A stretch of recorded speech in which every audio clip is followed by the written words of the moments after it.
directly to the topic, the economics of sustainable blue economy. It's really a challenging topic, and I have been working on this topic for the last so many days. Now, here, basically, when you talk about economics, then I organize my lecture in three phases. Number one, I will be talking about what is economics, what, how do you define economics?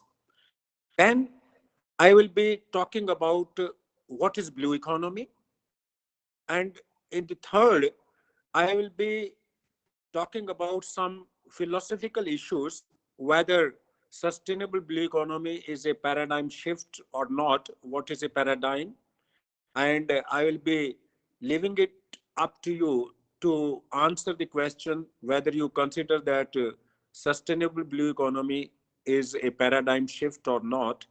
And in between, I will be narrating the developments taking place in the blue economy since 2012. Rather, I would say since 1994, when Guntar Pali initiated the JERI, that is the Zero Emission Research Initiative.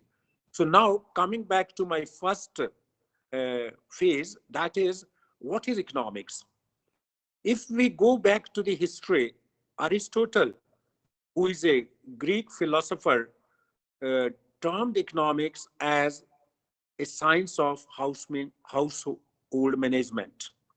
And he was the first to talk about economics. Then the famous economist Adam Smith, whose period is from 1723 to 1790, in 1776, he wrote a book, An Inquiry into the Wealth, an Inquiry into the Nature and Causes of Wealth of Nations. So the book was termed as Wealth of Nations.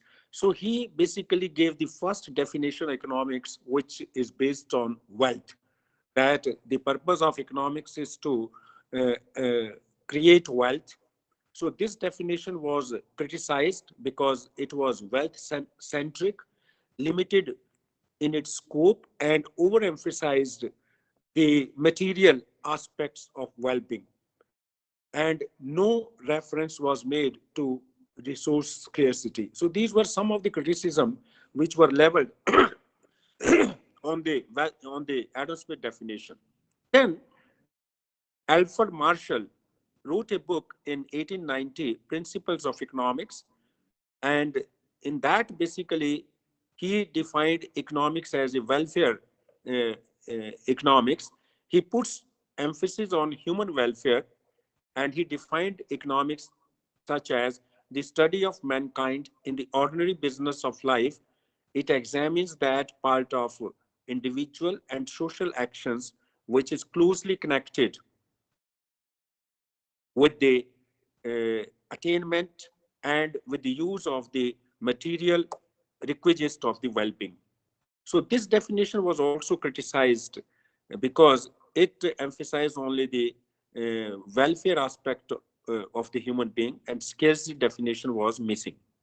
Then in 1932, Lionel Robbins, in his essay on nature and significance of economic science, gave a very important and universal definition of economics, that is, economics is a science, and economics studies human behavior as a relationship between ends and scarce means which have alternative uses. So this definition is a very important definition, has been accepted by the people. But later on, in 1970 and 1980, some scholar tried to define economics as a study of product behavior. So that economics is a study of product behavior is based on what is knowledge. Knowledge means to know. And then they basically try to create a universe of facts. Fact is anything that is there or about which we can conceive of. The facts of universe of facts can be translated into universe of relations, and that universe of relations basically can further be translated into different sciences, the knowledge, known knowledge, and unknown knowledge. And science basically is to study, or is to uh, find systematic relationship. So in that, basically, all science is knowledge, but all knowledge is not science. So you need to define, or you need to understand what is a system. So in that way, another thing which is very important, we need to know what is an economy. How do you define an economy? So there is a very important definition of economy which has been given sometime in 1960. Economy is a system by which people get a living. But this is a very simple definition of economics. And some economists basically also define economics is what economists do. But that is a too broad definition of economics. So in that way, if we try to make the essence of what has been talked about economics, then economics basically uh, has been considered as a science, well-being and welfare, scarcity, incentives are there, efficiencies are there, cost benefit analysis are there, division of labor and specialization issues are there, money management and budgeting issues are there, productive resources, property rights, all those things basically are included in economics. Now, uh, contrary to this, if we try to find what is parallel in blue economy, one thing basically which I want to tell you, that basically economics, this blue economy became popular with the publication of the book by Guntar Pale in April 2010. 100 innovations, blue economy, 100 innovations, 10 years, 100 million jobs. So in that, basically, he tries to uh, define a new innovative business model, contrary to the existing competitive business model. And he defines it as a new economic model, which basically create an economy which is conscious to climate change, innovations, and he basically mentions 21 principles of blue economy, and most of the principles of the blue economy are from science, physics, chemistry, and all that. So in that way, when you try to interact, when you try to define economics and blue economy relationship through a Venn diagram, both seems to be intercutting. So there are some areas which basically enters into the blue economy from economics. Now, I have been talking about the people in the conferences and conferences, workshops, training programs.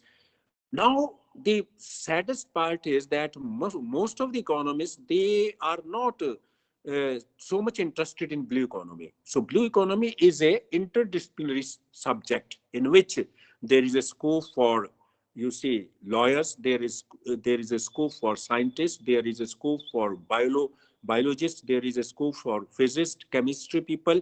So it is an interdisciplinary science, and basically everybody trying to define blue economy in its own way.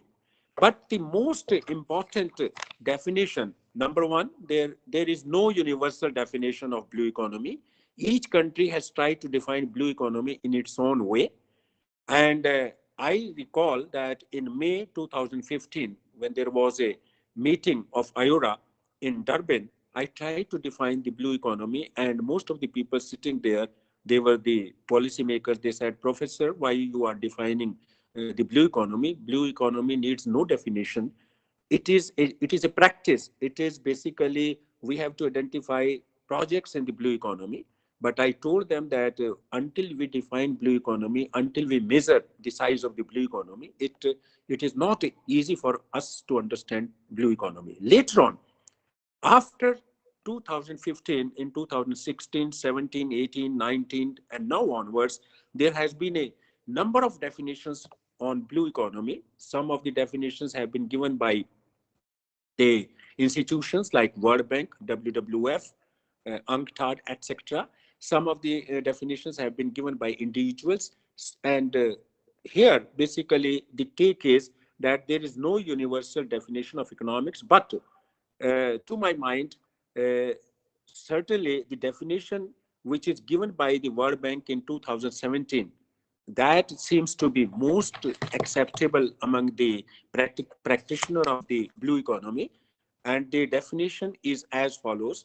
The blue economy is sustainable use of ocean resources for economic growth, improved livelihoods and jobs, and ocean ecosystem health.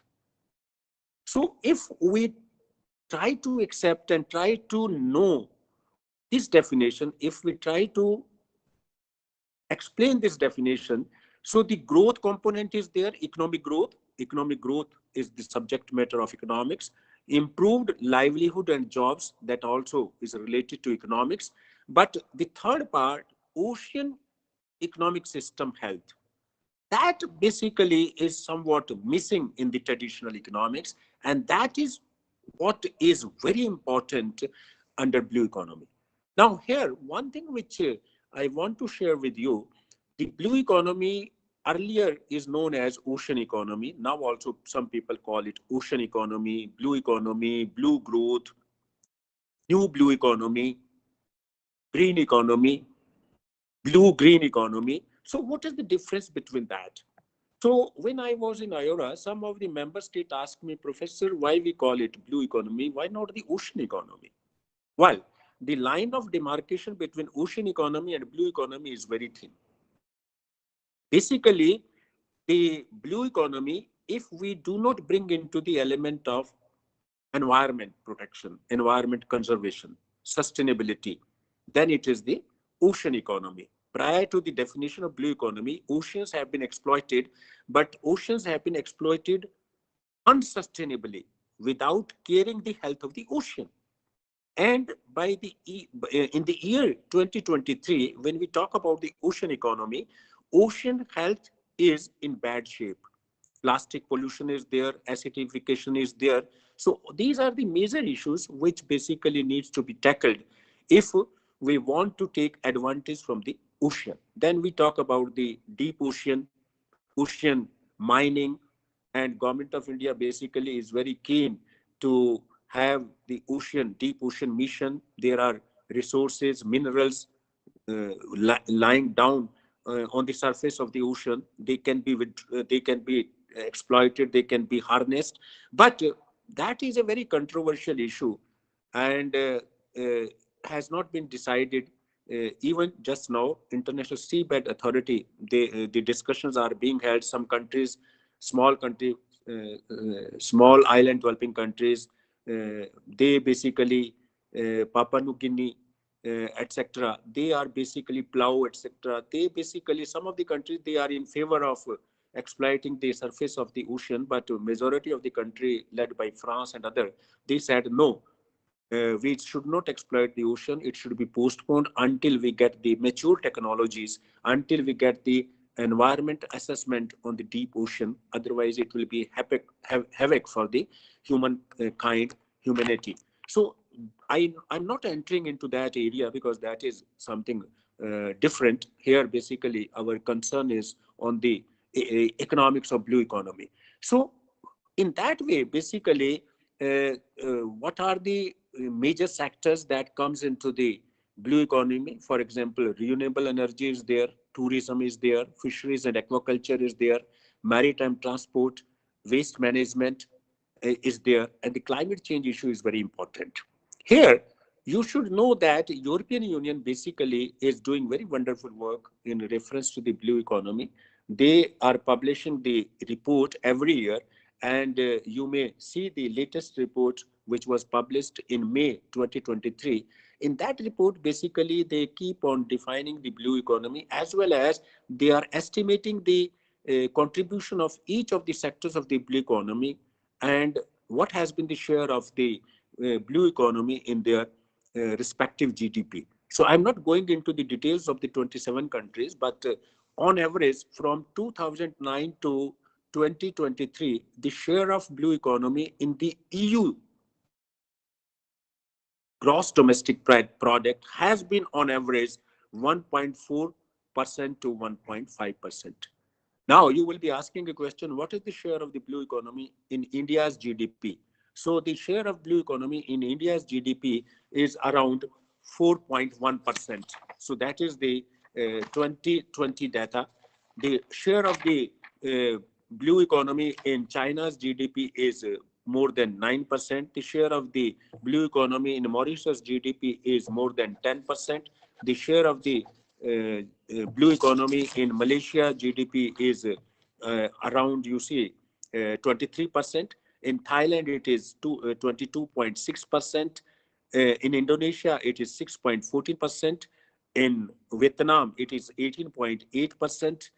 And in UK, it is around 4%. In Australia, it is 4.3%. And there is a very new country which came out of Indonesia, Timor-Leste. There, the contribution of blue economy in their GDP is more than 85%. So that is basically from 0.5% or even less than 0.5% to 86%. That is the range of the share of blue economy in the respective countries of the GDP. So that is the thing which basically I want to share with you. The another thing is basically a blue economy. Is it the use of blue economy as a strategy? Most of the countries basically they have been using blue economy as a strategy for higher and faster rate of economic growth. And for example, uh, in South Africa in 2013, they basically had an agreement with Malaysia, and they try to use this blue economy as a strategy to transform their economy to create more jobs, because there was unemployment was very high. Then another thing basically which is important about the blue economy is the financing. That we talk about the blue economy, but there is a huge financial gap. According to one estimate, to achieve all the targets of SDG 14, which is life below ocean, we need every year investment equal to 175 billion per year. But actually, the investment during the period 2015 and 2019 is just only $10 billion. So here you can just know what is the plight of the achievement of the SDG 14 by the year 2030. The another important thing which must be known about blue economy, that the blue economy linkages with the sustainable development goal. As introduced in my introduction, it was mentioned that I wrote a book, and that book is being published, IORA's Sustainable Development Objectives, United Nations Sustainable Development Goal, all the goal 17s through global partnership. So in this book, basically, with the help of the data, I try to show what is the status of the sustainable development goals in each country, whether the countries in IORA or IORA as a whole, or G20 or ASEAN or SAARC or EU, any of one of them will be able to achieve the goal by 2030. So that I'm not going to narrate now. You wait for the book and read what are the answers to this. The another important thing is that when we talk about blue economy, so how this blue economy, what is the size of the blue economy globally? Here, I always share my view that a systemic approach, is needed to understand and implement blue economy at global level, at regional level, at national level, and even at local level. Because when we read Guntar Pali, who is being considered as the father of blue economy, he says that blue economy is empowering the local community using the local resources. So that means when we focus on the empowerment of the local communities, in community we also include the women, So the issue of gender equality is also very important when we talk about the blue economy. But when we study economics, no direct link is established with the women empowerment, gender equality, and all that. But when you are a student of blue economy, you directly talk about the youth employment, gender equity, equitable distribution, all those things. And major focus is that it will be creating jobs. OECD report in 2016 says that the size of the blue economy globally in 2010 was US dollar 1.5 trillion. That is the size of the blue economy in 2010. And it provides jobs more than 30 million people across globally. But what will be the size? What is the size of the blue economy in 2023? So it is estimated that the size of the global blue economy, I'm talking about the global economy, global blue economy, the overall GDP at global level, it is US dollar 2.5 trillion. That is the present size of the global sustainable blue economy. And what is the likely size of the sustainable blue economy in 2023, 2030? That is US dollar 3.5 trillion. So that will be the size of the global blue economy GDP in 2030. And it will be providing employment directly or indirectly to 45 million people globally. And more than 3 billion people depends for proteins on blue economy. Now, important thing is uh, that how we govern the ocean. Ocean governance is a big issue. So ocean governance, that is a big issue which needs to be tackled. The another issue, as I mentioned, the blue financing. We should also talk about the health of the ocean. We should also talk about the job orientation of the blue economy. We should also talk about the income inequality. So one important thing is whether the implementation of blue economy is likely to reduce the income inequalities. If you try to see the performance of SDG 10, which is the income inequality, there is no data available for most of the countries. And income inequality has not been reduced. And there are researches done by the scholars uh, on the impact of blue economy on income inequalities.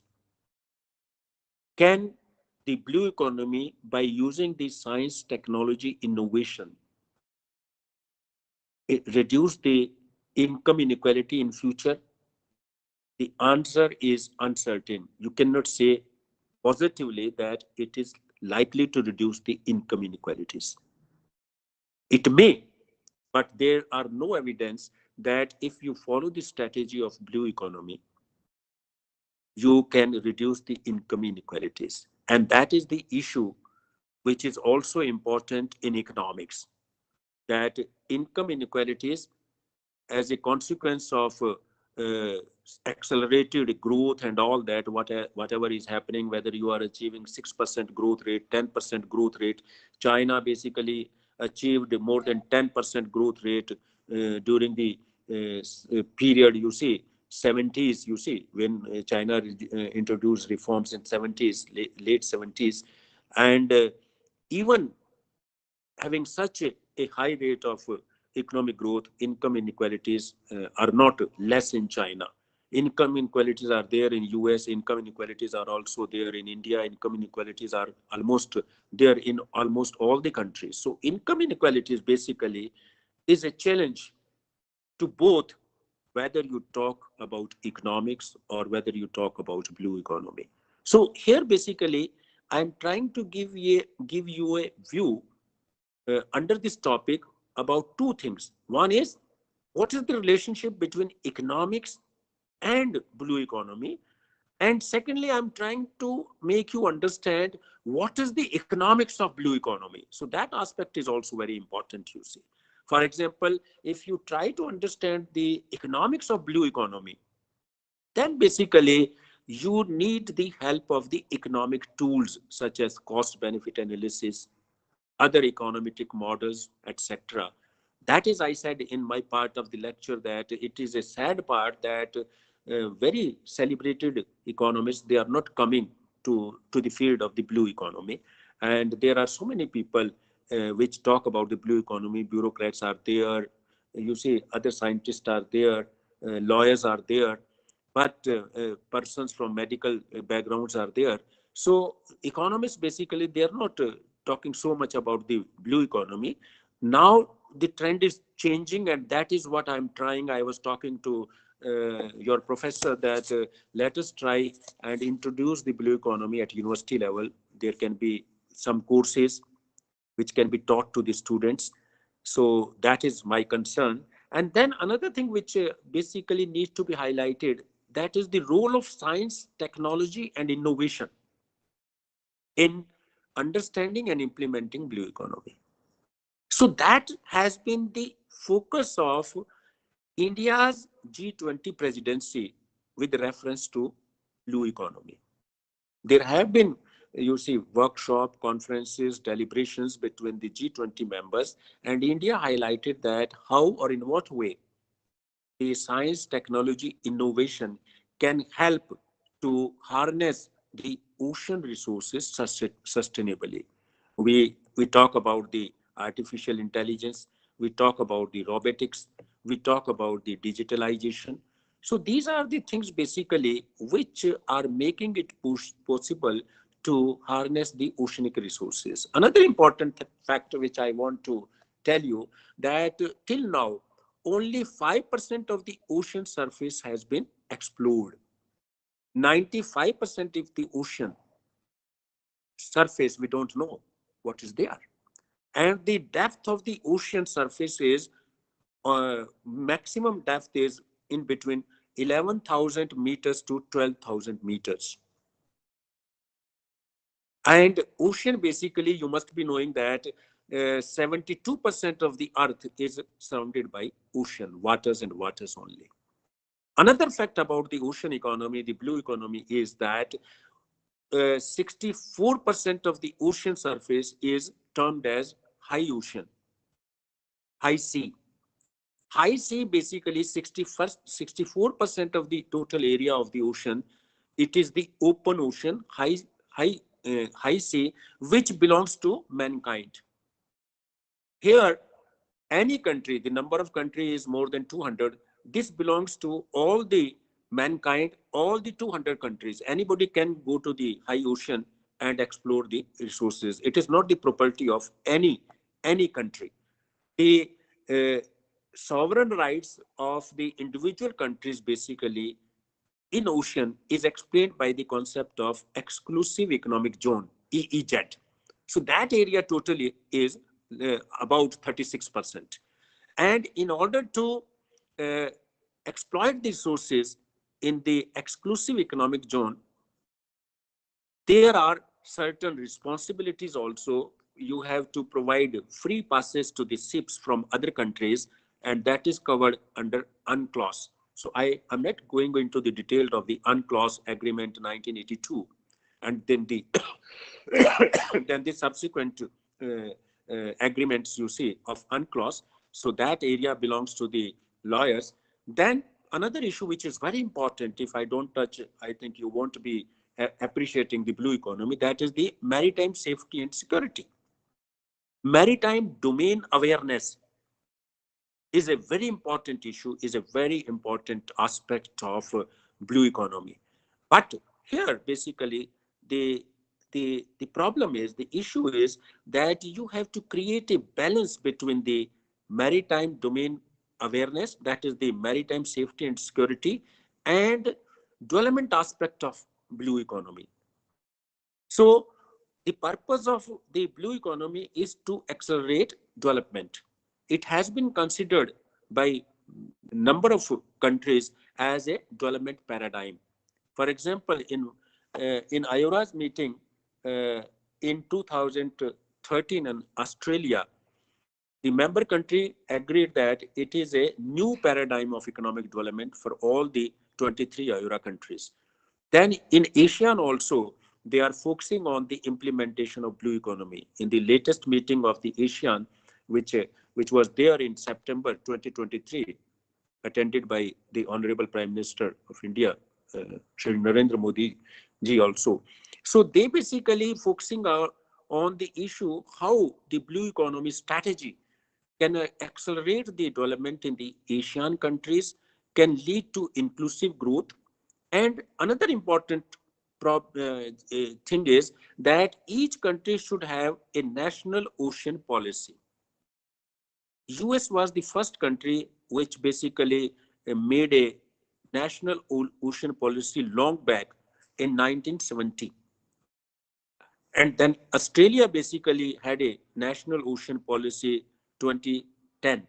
Then Brazil, Peru, etc., some of the Latin American countries, they also had the national ocean policy.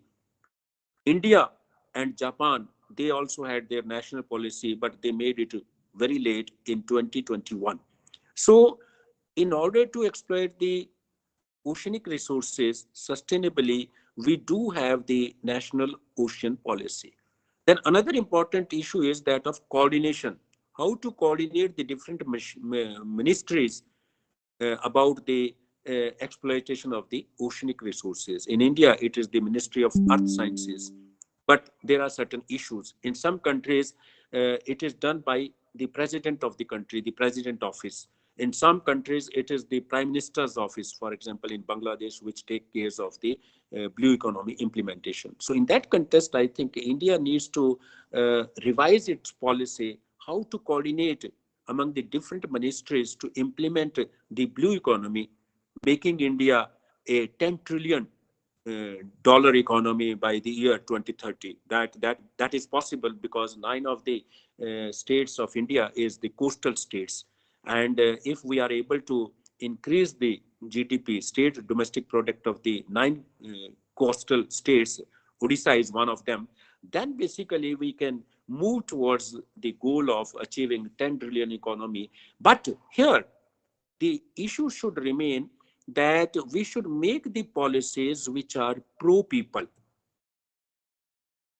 pro fishermen. Without the benefit or without the welfare of the fishermen, you cannot empower the local communities in the 9 states of India or elsewhere in the countries. So that basically I talked when I was in Kochi in 2019, attending a international conference on aquatics.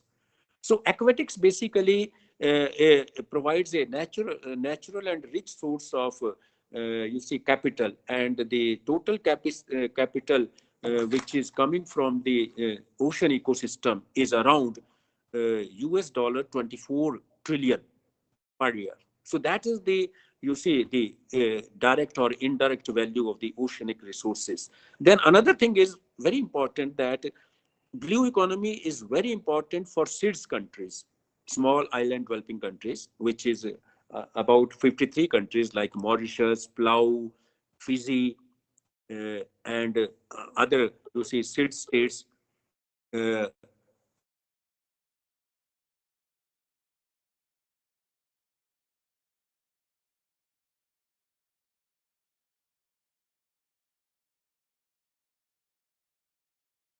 Hello.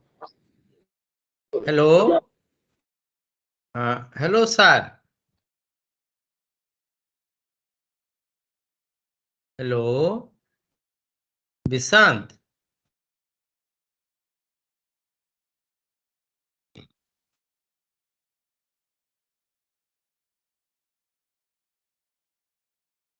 Hello, sir. I think there is a network problem there.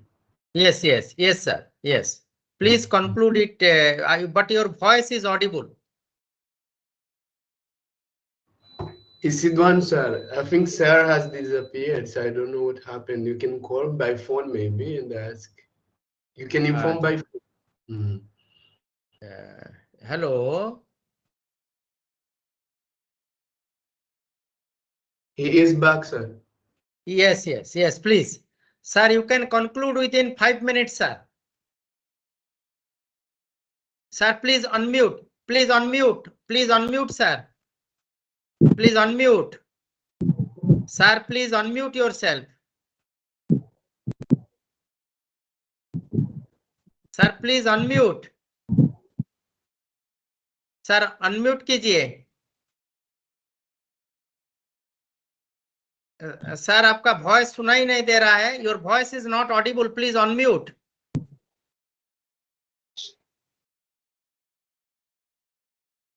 Please unmute, sir.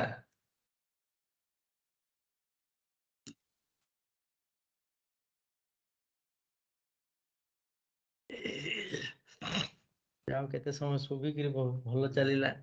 ପିଲା ବି ଅଛନ୍ତି. 5-10 minute ଭିତରେ close କରିଦବା. ରାଜଶେଖର କୁଆଡେ ଗଲା?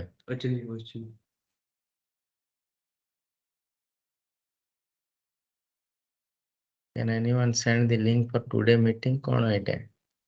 କି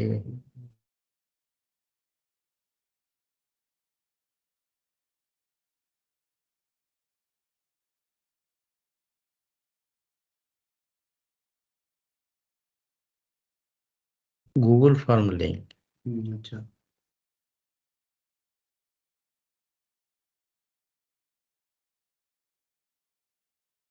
କୋଉଠି ଅଛନ୍ତି?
Hello, Sidoin and others. So because there is again connectivity problem on the side of the speaker, so I think the meeting is over. Okay, so thank you very much. So Sidoin and all others participants, it was a very good speech by the speaker, but we could not conduct the question answer session because again there was connectivity problem. Even his phone is not being connected. So I think maybe a very good book chapter will come out in the book. And with these words, I am again extremely thankful to all of you. So thank you very much. Thank you, sir. Thank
you.